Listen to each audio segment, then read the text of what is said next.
Hello, everyone. Welcome to a new episode of the Dissenter. I'm your host, as always, Ricardo Lopes, and today I'm joined by Dr. Blake Roeber. He is the Michael P. Grace II Associate Professor of Philosophy at Notre Dame. And today we're talking about his book, Political Humility, The Limits of Knowledge in Our Partisan Political Climate. So, Dr. Roeber, welcome to the show. It's a pleasure to everyone. Thank you. Yeah, I appreciate that. So, let's talk a little bit first about political knowledge, but I would like to ask you to start off with what is the main claim you make in your book in regards to political knowledge? Yeah, so it's really a claim about Americans and their interaction with political information right now. So this may generalize to other populations. I would suspect it does, but it's going to be kind of an empirical question whether it does and how it does. And I am unfamiliar with, I'm not aware of enough literature to really answer that question. So the idea is whether or not a particular person knows something is going to depend on the details of the acquisition of the specific belief in question. And specifically, it's going to depend on whether or not that belief is the product of a reliable cognitive process. And reliable here means reliable with respect to truth. So any sort of cognitive process that produces mostly true beliefs is going to be reliable. A cognitive process that fails to produce mostly true beliefs is not going to be reliable. And in order for a belief to count as knowledge, it's going to, at a minimum, it's going to have to be the product of a reliable process. And so the core idea of the book is that you might think of it this way: Americans have kind of taken themselves out of position to know very much about politics because our politics have gotten so combative, so acrimonious, so polarized, or however you want to put it, that our interaction with political information is no longer truth oriented. It's much more about kind of picking sides and defending your side come what may. As a consequence of this way of interacting with political information, it's no longer true that any significant percentage of American political beliefs are products of reliable processes. As a consequence of that, very few American political beliefs are going to amount to knowledge. So that's like, that was sort of jargony and long, but that's kind of the simplest way to put the idea of the book. It's sort of crucial to understand that what I'm saying about the absence of political knowledge is a contingent thing. It's a byproduct of the way Americans are right now forming their political beliefs. It's in principle possible to have a lot of political knowledge. The idea in the book is that right now, given the way we're actually forming our political beliefs, we happen to not have very much political knowledge. So yeah, that's the gist of it. Okay, we're going to break down some of what you said there through the course of our conversation. But political knowledge, what is it exactly? What counts as political knowledge? Yeah, good. So I mean something really specific by that. So there are lots of different kinds of knowledge. There's, knowing a person, there's knowing how to do something. Then there's also what epistemologists call propositional knowledge. And propositional knowledge always gets expressed with the sentence, I know that it was raining. So that, that the proposition that it was raining, I know that it was raining is propositional knowledge. I know that Austin is the capital of Texas. There's the proposition that Austin is the capital of Texas. That's propositional knowledge. So propositional knowledge is always knowledge of that. And then there's a proposition, and then the proposition is the content of what's known. So political knowledge is knowledge of political propositions. And I mean something really specific by political propositions. Political propositions are basically propositions that are sort of argumentatively useful in the contest between Democrats and Republicans. So the book focuses entirely on the contest between Democrats and Republicans. And so there are all these sort of standard examples of claims made by one political side that are disputed by the other side. The reason they're disputed by the other side is because if these claims are true, that gives support for the political positions of the one side, right? So for example, the claim that human beings are responsible for climate change supports a bunch of democratic policies. These are policies that Republicans oppose. And so if it can be known that human beings are responsible for climate change or something like that, this puts Democrats in a favorable position because now we know something that sort of can be used to leverage power for the Democratic Party or something like that. So political knowledge would basically be knowledge that's sort of like argumentatively useful in this way. It's knowledge of facts that are contested by the parties precisely because these things would be argumentatively useful or useful for defending the positions or policies or whatever the candidates of one party over another. So that's the idea of political knowledge. So you said earlier that you focus on the US and the American political system. Is that the main reason why you focus on Republicans and Democrats specifically? I guess really the main reason is because the central thesis of the book depends so heavily on the empirical literature, the actual kind of scientific studies. I just simply didn't have the time to really look into all of the relevant facts that would allow me to come to conclusions about other countries. I mean, it's just managing this stuff. Of course, home base for me is the United States, so it's what I'm already most familiar with. It's what I already knew the most about, and even giving that starting point, it was still a huge project. Several years worth of reading were required to get in position to even kind of start writing the book. And sort of extending the arguments to the political situations of other countries was just I just didn't have the time to do it, honestly. No, that's fair enough. But do you have any idea at all whether the conclusions you arrive at in your book would also apply to political contexts or party systems outside of and different from the American? Yeah, so I mean, at least I can sort of like give you a schema that would allow people who know about the actual facts on the ground to come to a very quick conclusion about this. So the idea is basically something like if you look at any country in which people are highly invested in politics, and to the extent that people have started to kind of identify with one political party or the other, you're going to see, at least you should see, all of the patterns that you see in the United States, and basically those patterns consist in forms of reasoning that are no longer aimed at truth, or forms of cognition that are no longer aimed at truth. What they're aimed at instead is something like, in the kind of the paradigmatic case, what these forms of cognition are aimed at is preserving one's membership inside of this identity defining community.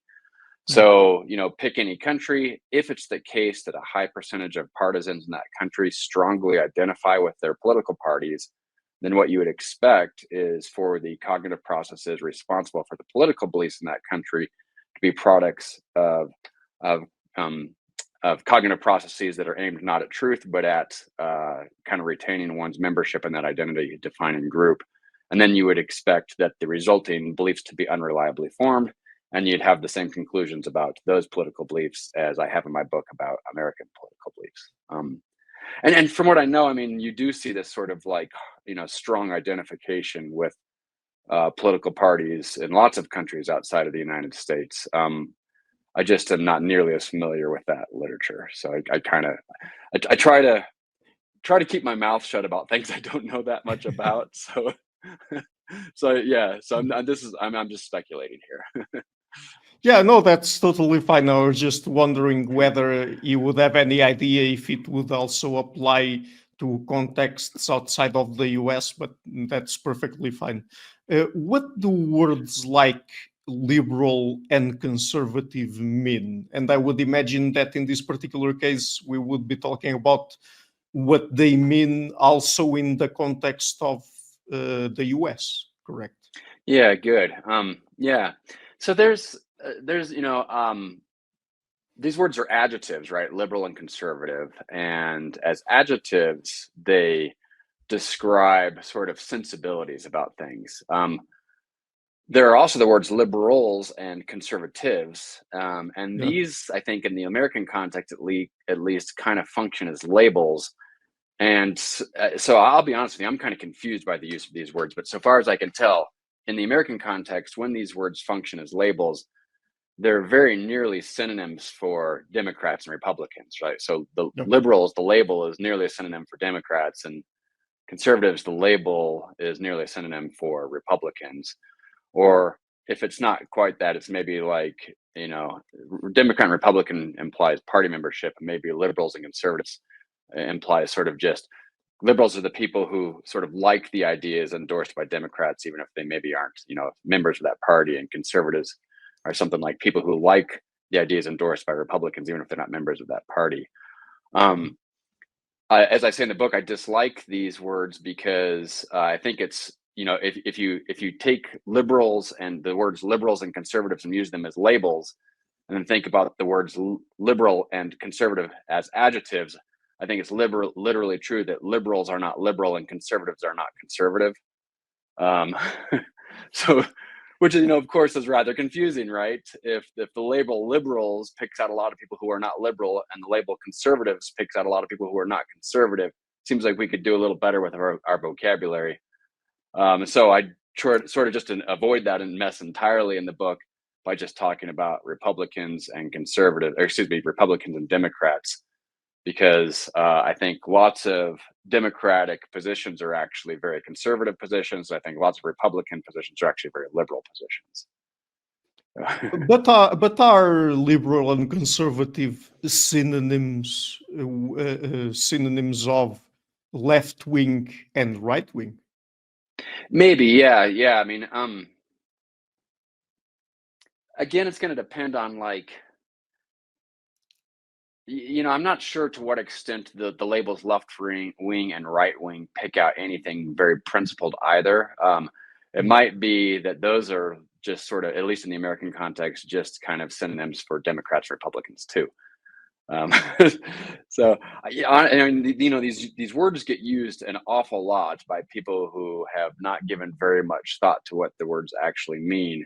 And I Yeah. think in popular usage, right wing, left wing, liberals, conservatives, these are just very loose attempts to try to pick out people who are roughly Republican and people who are roughly Democrats. As far as I can tell. Right, right. I mean, I asked you that question because many times we hear people using those terms interchangeably, right?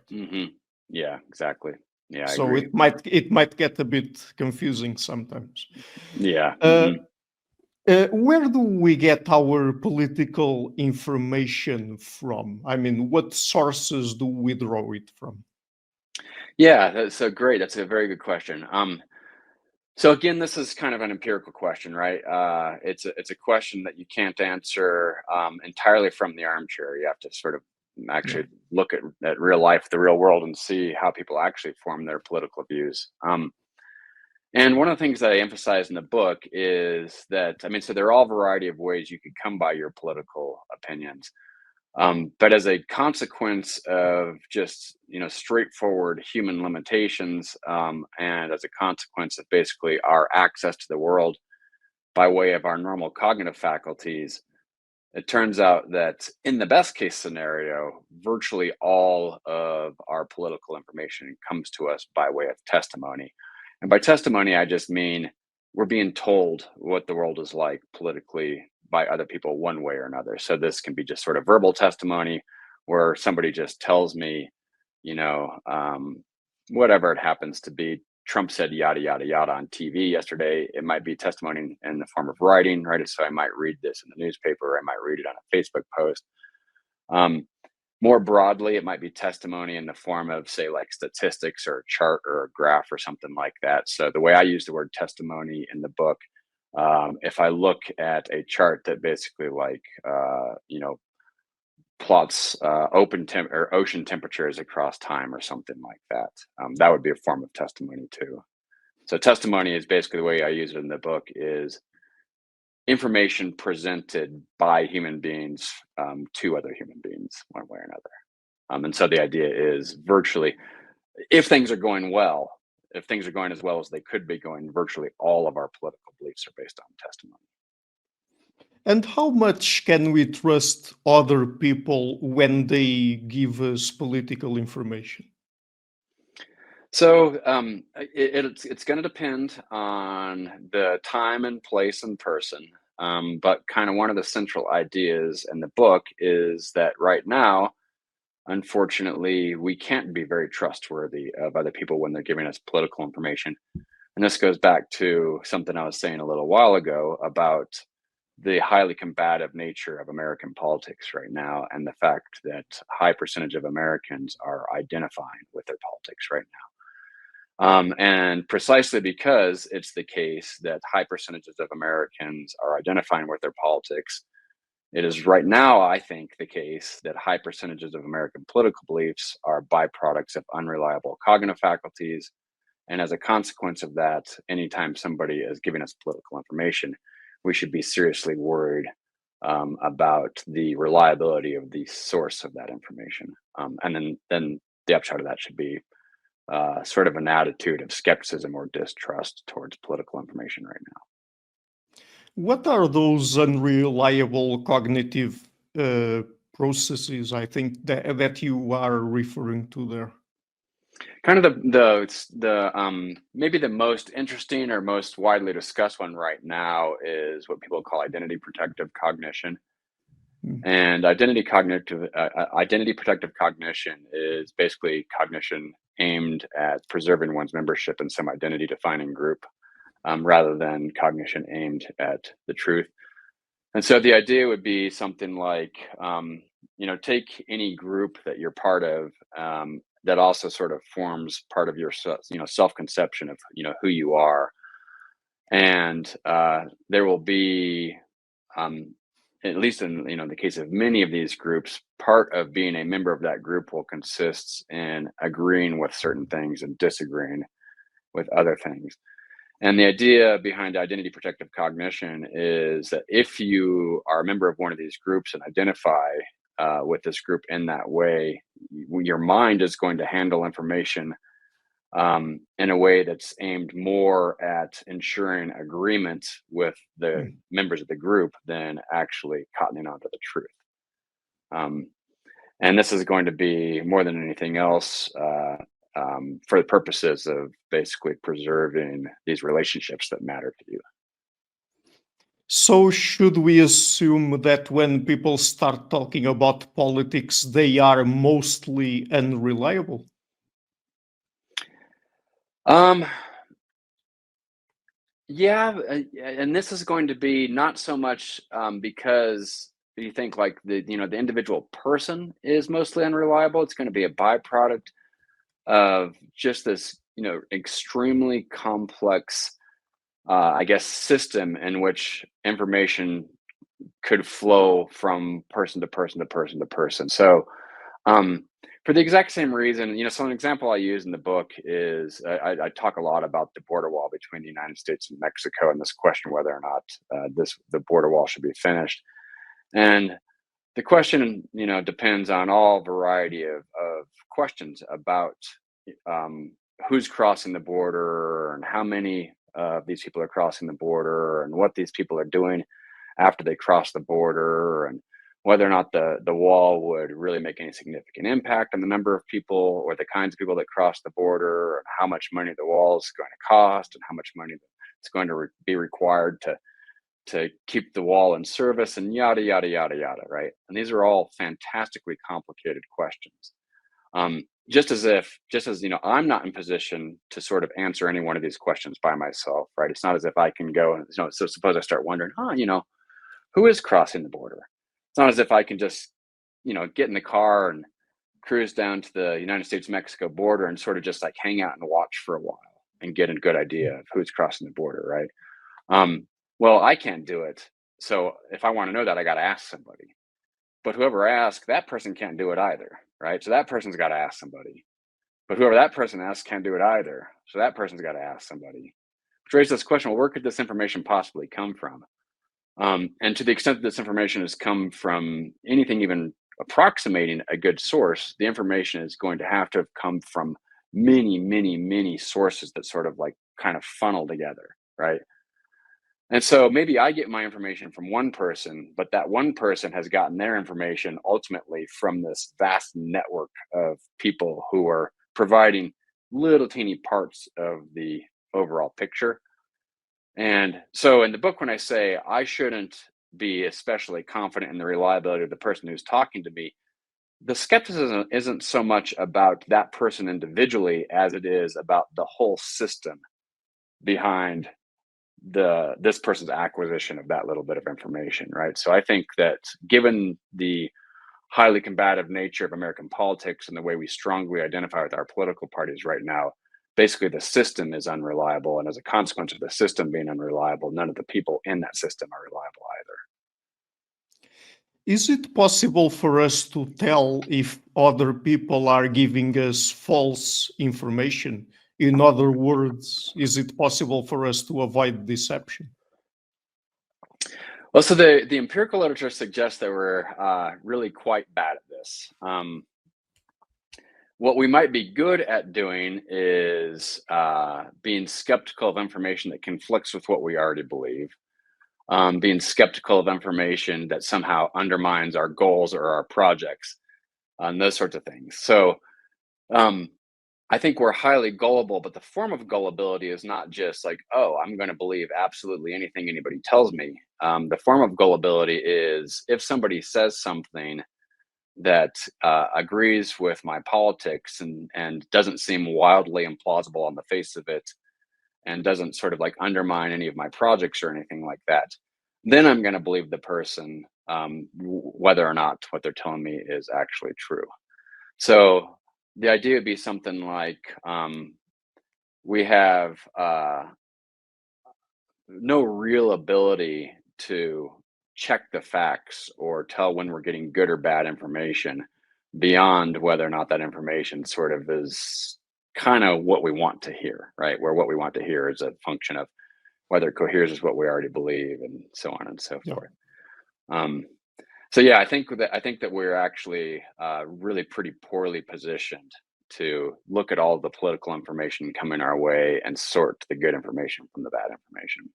So it's not just that testifiers are unreliable in this broken system, it's that the receivers of this testimony were also unreliable ourselves, right? So we're getting all this bad information, you know, the sort of output is unreliable, and then we are also unreliable at sifting the good information from the bad information.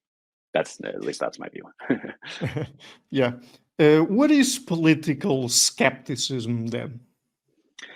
Yeah, so this is a kind of a term of art that I just introduced in the book, and basically what I mean by it is it's just a label for the central idea of the book that in our kind of current political environment, nobody is in a position to know very much about politics, or nobody has any high amount of political knowledge. So most forms of skepticism are just categorically deny knowledge. And so the label's a little bit misleading in that sense. At least it's misleading to epistemologists. So when epistemologists hear the label skepticism, they usually think, oh, it's a view that says knowledge is impossible in this particular domain. I'm not saying knowledge is impossible. I'm just saying we have very little of it. And another way in which the term is kind of misleading is usually in epistemology, skepticism is kind of a sort of armchair view, where just like it's not just that we can't know very much given our contingent circumstances right now. It's that we can't know very much or can't know anything at all in the domain, no matter what our circumstances might be, right? And if that's your conclusion, you might be able to defend that conclusion from the armchair. My view is importantly different. My view is that we have some knowledge, just not very much of it. And my view is also that there's the reason for this is it's a byproduct of these contingent facts about the formation of our political beliefs right now. If we were to stop identifying with our politics, for example, then it may well be the case that we'd be able to engage with political information in a totally different way, rely on reliable cognitive faculties rather than cognitive biases to process political information. And then we would be in a position where we actually do have a lot of political knowledge. I just say that we don't right now, and that's the skepticism behind political skepticism in the book. But what does it mean exactly for you to say that we don't have much political knowledge? I mean, we have some, but not much. I mean, we don't have much political knowledge in what sense exactly? In the sense that we would need more political knowledge to make proper political decisions, like voting, for example. Oh, good. Yeah. Okay. Um, so I think you can do all, I mean, you can make your way through life perfectly well with almost no knowledge. I mean, you just think of like any sort of example, whatever, you're trying to find your way to a restaurant and you get to an intersection that you didn't expect on the route, right? So your friend is giving you direct, and back in the day before, GPS and Google Maps and all that, you ask your friend for directions to the restaurant and they write it out for you. And it's like you take a right at this street and a left at this street. And then all of a sudden you come to a T in the road, and that's not in the directions. And so you don't, which way do I go? You don't know, but maybe you can look at the two streets, and looking left, it seems like, it turns from 4 lanes down to 2 lanes. And all of a sudden it looks like it's a neighborhood, and it just seems kind of improbable that you should go left. And so you turn right. In this sort of case, you don't know that you should turn right. Maybe left is the right direction, but given your overall evidential situation, it looks more probable that the right turn is the correct turn, and so you turn right. This is a decision made not on knowledge, but on the basis of an educated guess. And start paying attention to like what we do in day-to-day life, an absolutely vast amount of our decisions are made not on the basis of knowledge, but on the basis of educated guesses. So we can navigate the world really pretty well on the basis of educated guesses. By pretty well, I don't mean necessarily that we make the right decisions. It's just that we're perfectly capable of decision making in the absence of knowledge. So when I talk about political skepticism in the book, the idea is not that we're totally out of position to make decisions within politics, right? So the idea is not, well, we have no idea how we should vote, et cetera, et cetera. It's that our voting and our other political activity is going to be based much more on educated guessing than it is going to be based on knowledge. And our speech, in fact, when we talk about politics, in a lot of ways, this is kind of the primary concern of the book. I don't say this in the book, but a lot of what I was actually worried about in writing the book was the way people talk to each other when they have political conversations, and specifically, just like family conversations, watching people assert with what struck me as massive overconfidence in the various things that they were saying. So the political skepticism is meant to, I guess, kind of undermine that mode of political interaction, instead of just saying, whatever about gun control. If we all owned pistols, the world would be a safer place, right? I mean, I could talk like that, or instead I could say, well, I don't know. I mean, kind of try to give some considerations that maybe support my view, and then say that I don't know, that sounds kind of reasonable to me, or something like that. That's kind of like really hedgy kind of thing, where what I'm doing is conveying to my interlocutor that I'm really just trying to do my best in the world, and this is kind of just an educated guess, and I don't really know whether I'm right, but this is how things seem to me. That mode of political engagement is what I want to follow from political skepticism, rather than just like, oh, we can't act, we can't do anything, we have to just ignore politics entirely. That was kind of rambly. Did that make sense? Yes, I mean, but one of the reasons I asked you that is because it came to my mind that sometimes people argue on the basis of, as we know, most people not having much political knowledge, and that possibly being a problem when it comes to their political participation in voting, for example. Yeah.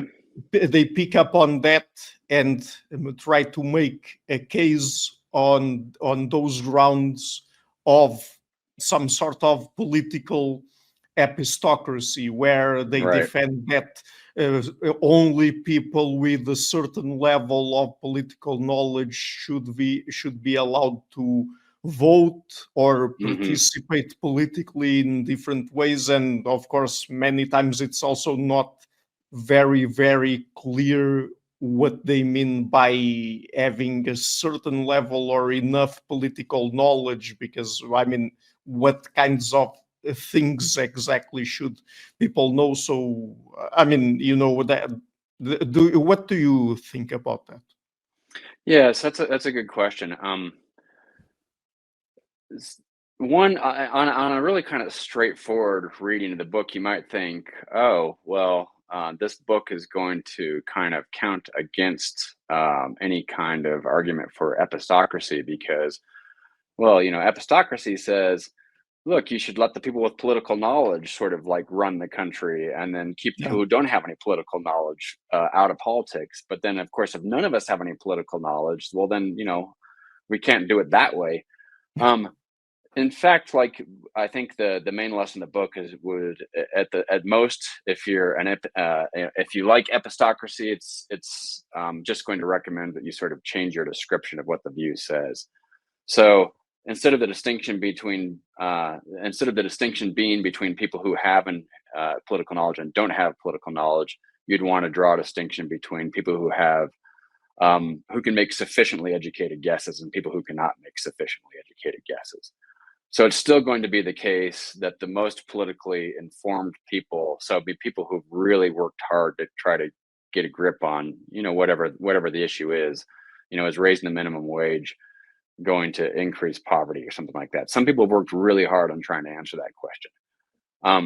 Those people are going to be able to make much more educated guesses than me, for example, because I personally don't know a whole lot about that, right? And so if you like epistocracy, you might just basically cash your view out in terms of giving control to the people who are in best position to make educated guesses, rather than giving control to the people who know. So I think the book kind of cross cuts the debate between advocates of epistocracy and their opponents. If that's kind of what you're thinking about. Yeah. But I mean, then you are not making a case, or at least you don't use the information and arguments you present in the book to make a case for any sort of epistocracy, or do you? Yeah, right, exactly. Yeah, so I do not make a case for or against epistocracy in the book. I think the book is basically neutral with respect to that debate. Okay. Yeah. Okay, so let's I get might be into wrong the. about Yeah, well, maybe different people would have different interpretations. I don't know. that. Yeah, exactly. So let's get into the central topic of your book, and even what the title of the book refers to. What is political humility then? Yeah, good. Um, I don't give anything like a definition of political humility in the book, and I don't really even want to give a definition of political humility. To be perfectly honest with you, I think like on what I regard as kind of the best definition of humility, what I describe in the book isn't really humility. The title basically was picked because I think it kind of resonates with your average person outside of philosophy. So the book was intended to be read by a very general audience, people completely outside of academia, much less, outside of philosophy. And I think the title will resonate with that kind of crowd. So basically, what I mean by political humility is just a mode of engaging with politics where you acknowledge that you don't know most of the answers, and you acknowledge this to yourself. You keep it in mind yourself, and you also make this manifest to people that you're interacting with about politics. So when you speak to people, you don't present yourself as if you know things you know well you don't know. Instead, you make it very clear that you don't know the answers. That sort of thing, right? So that's what I'm calling political humility.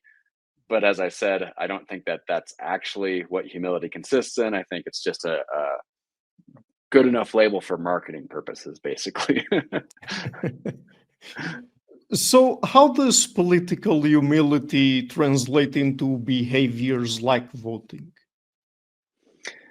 Yeah, so the main way it would translate into behaviors like voting is you regard yourself as making an educated guess when you walk into the voting booth. So that's the humility piece. There's a part of the book that goes under the label political humility that I think really has nothing to do with political humility. Um, but so, on my view, and this goes back to our earlier discussion of the labels liberal and conservative. Um, I don't think the Democratic platform, uh, you know, sort of like formed this kind of nice system of liberal views that just sort of like fit together in some sort of like systematic way. And I don't think the Republican platform has this kind of collection of views that fit together in any systematic way either. Instead, so far as I can tell, the views, the kind of the planks of the different parties' platforms are just totally, I mean, I think honestly, kind of bizarre collections of values and ideas and policies. Maybe they're not bizarre from a historical point of view. I think you can kind of make sense of all these things from a historical point of view, but from a strictly sort of like intellectual point of view, I don't think there's anything, So, like, if you look like a system in philosophy or something like that, and you're like, okay, what I want to do is I want to kind of drill down to like the core idea of the system. And once you get the core idea of the system, then you can sort of just work out logically what the rest of the system is going to have to say. If it's the case that A, well, then it's going to have to be that B, and then therefore that C, then therefore D.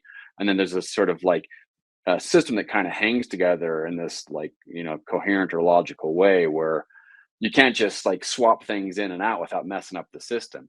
Um, and in contrast to that, so the metaphor I use in the book is a salad. A salad, it's got all these ingredients. It's like you can have, iceberg lettuce in there, but you could have used, spinach instead, or you could have iceberg lettuce and spinach. You could have carrots in there, or you could have used cucumber instead, or you could have carrots and cucumber.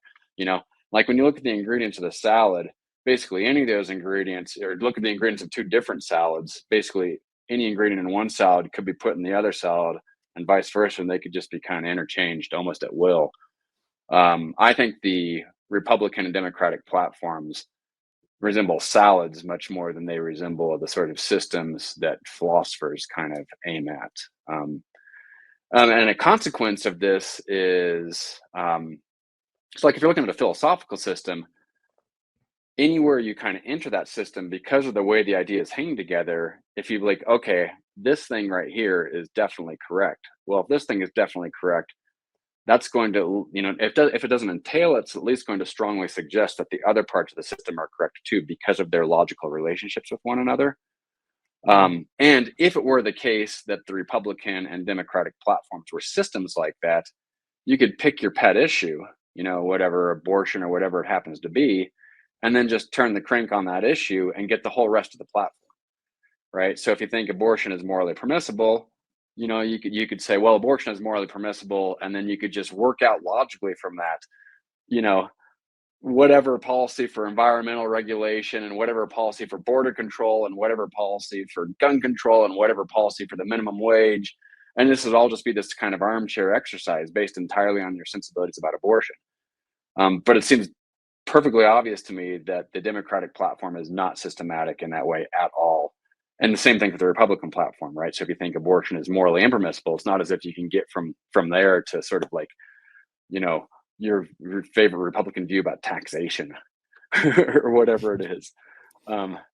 So this is under the chapter political humility, but the point of this is people should recognize that even if they can make an educated guess about one question, in kind of the political landscape or something like that, or maybe a handful of questions, they should recognize that they're still terribly positioned to answer other questions in the political domain, unless they've, of course, looked into those questions too, right?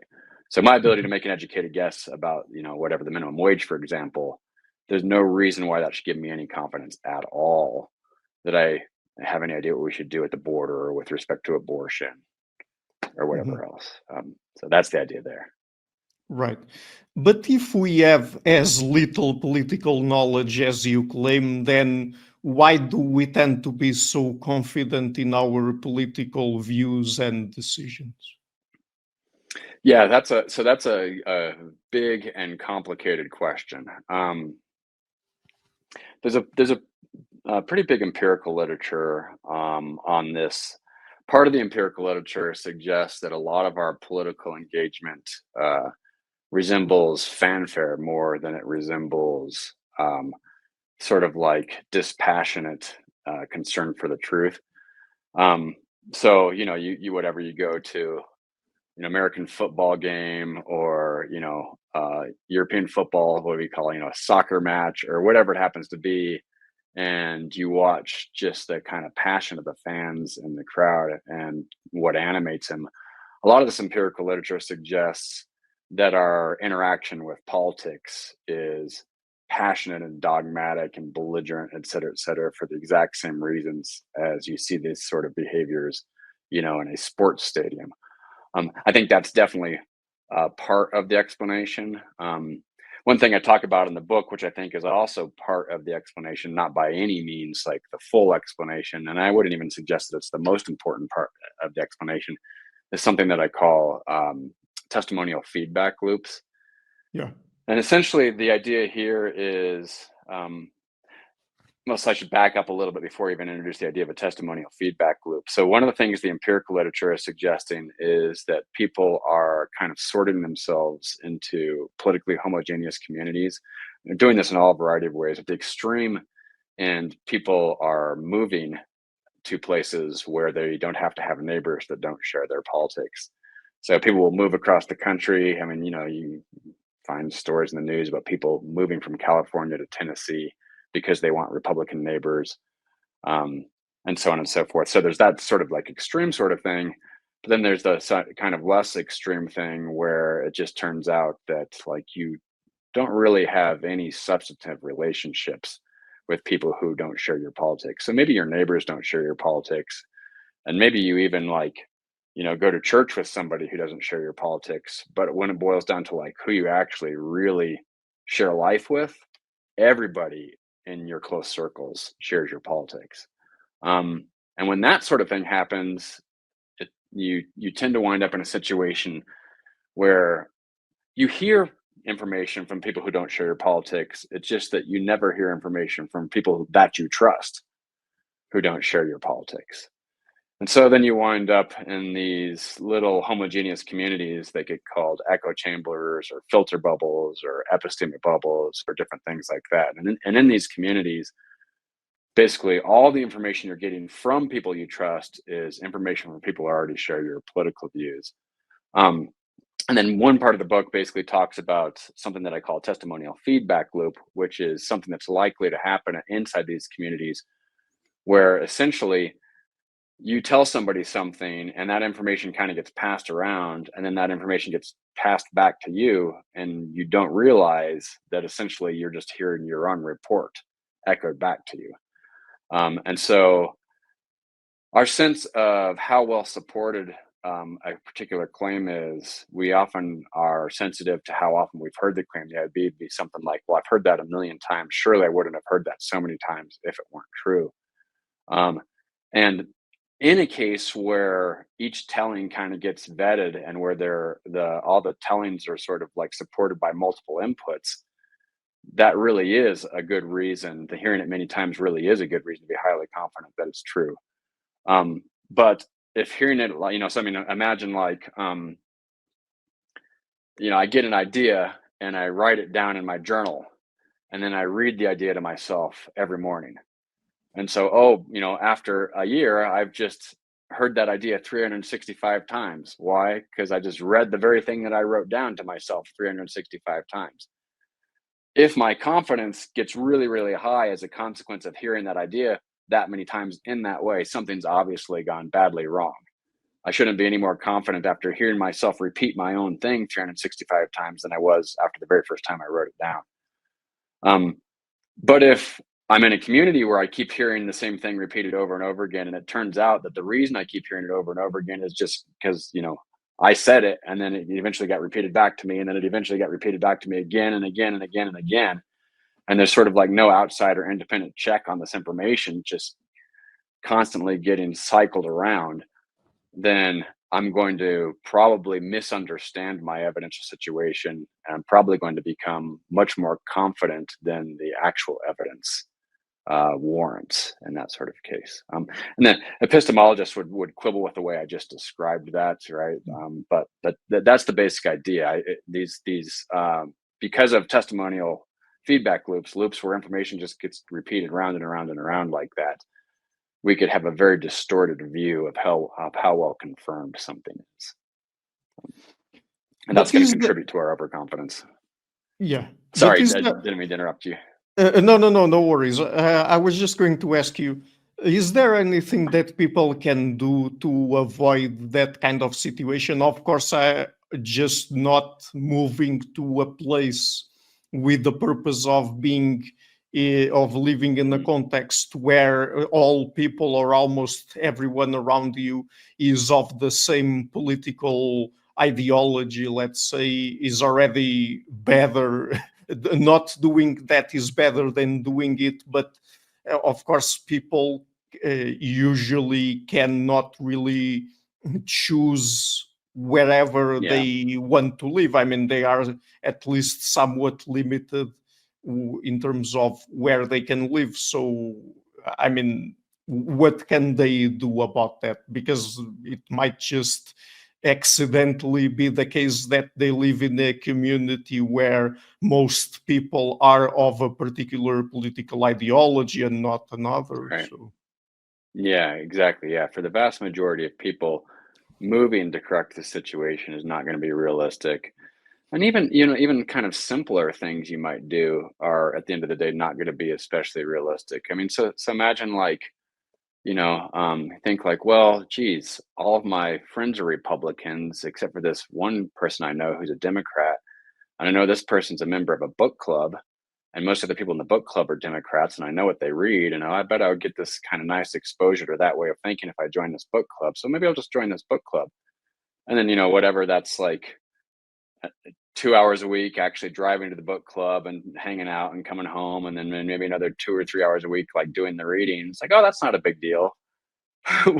But it kind of is a big deal. I mean, for most adults, like we don't have 5 or 6 hours a week to give to something like that in addition to what we're already doing, right? So we could only do it if we probably took something of value out of our lives in order to kind of make space for that.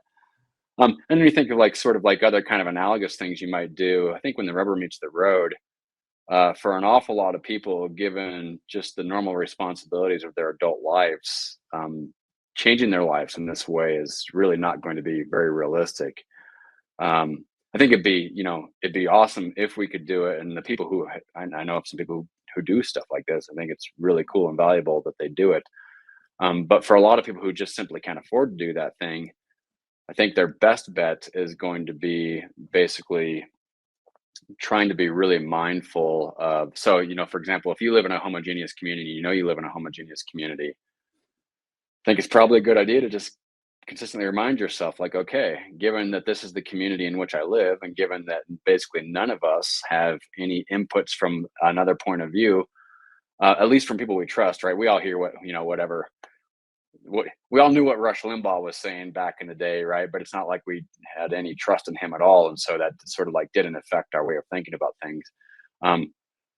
So, if it's the case that we know that we live in these homogeneous communities where we're not hearing any information from opposing points of view from people that we trust, then just sort of like being mindful of the potential for us being pretty misled about what the kind of broader evidential situation looks like would be a way for us to, I think, kind of keep ourselves in check a little bit. It's like, okay, I feel pretty confident in, I mean, it's an example I use in the book is like the communities in which I run. I probably have never once heard anybody say anything positive about the border wall. And, as a consequence of that, just a matter of my own psychology, it's very easy for me to just start interacting with the question whether or not we should complete this wall.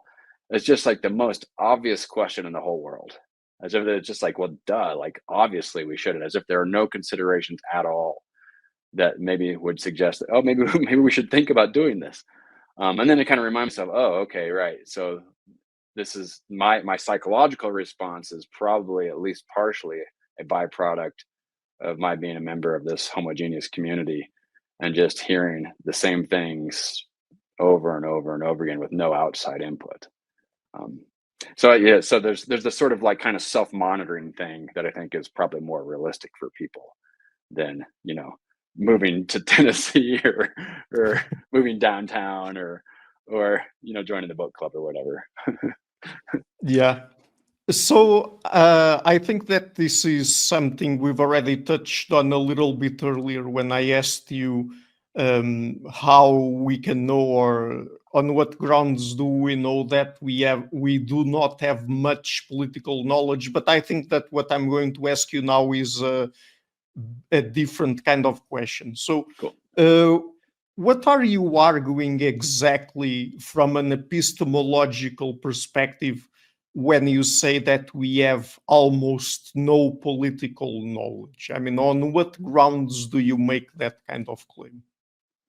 The kind of crucial idea is that knowledge requires that the belief in question is a product of a reliable process. And if it's true that the vast majority of our political beliefs are not products of reliable processes, then it's just going to follow straight away that the vast majority of our political beliefs fall short of knowledge. So that's really the core idea.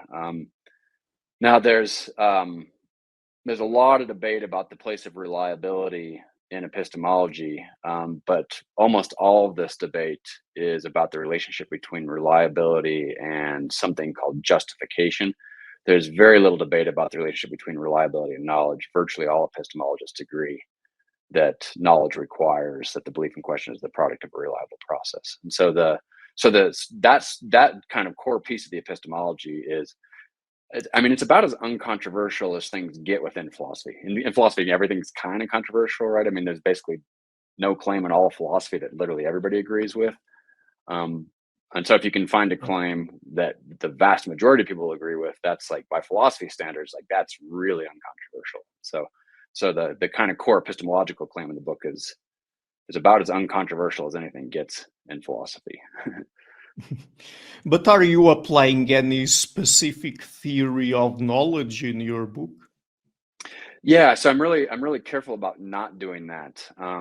So there are all a variety of different theories of knowledge, but again, the one thing that virtually all of the different theories of knowledge agree on is that reliability is required for knowledge. And so almost any theory of knowledge that a particular epistemologist likes, they could just plug that theory of knowledge into the argument of the book and it'd work fine.